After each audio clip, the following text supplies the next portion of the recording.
Okay, far side duck to a power trip. So what I do in this case is I need to bend him side to side. I'm going to bend him to one side and I'm going to attack the other side. So I can bend him to one side. There's different ways to do it. One way is from an overhook.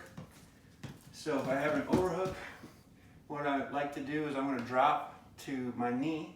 So if I have an overhook on my left side, I'm going to drop down to my left knee.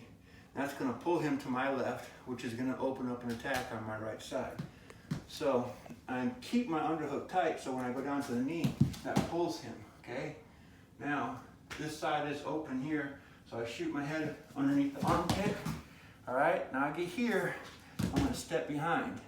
Once I step behind, I'm just going to drive forward like this.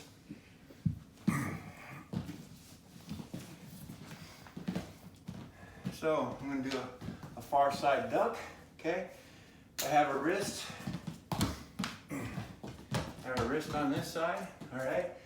I can pull it this over me, so duck like this. I pulled him to my left, which made him open up the right side. And I threw his arm over the top of me. Get to here, get both of my knees behind him. From here, I'm going to drive forward.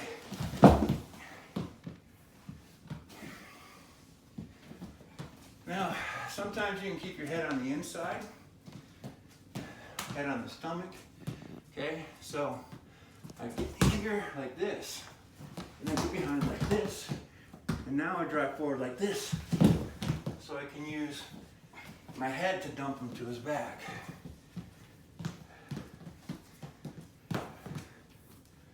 So here, okay, all right.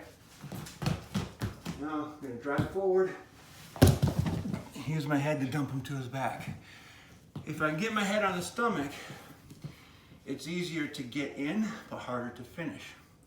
If I get my head on his back, if I keep my head on his stomach, it's harder to get in, but easier to finish. If I keep my head on his back, it's easier to get in, but hard to finish. Harder to get both of my legs behind him. Do it either way you want, just make sure you get your points.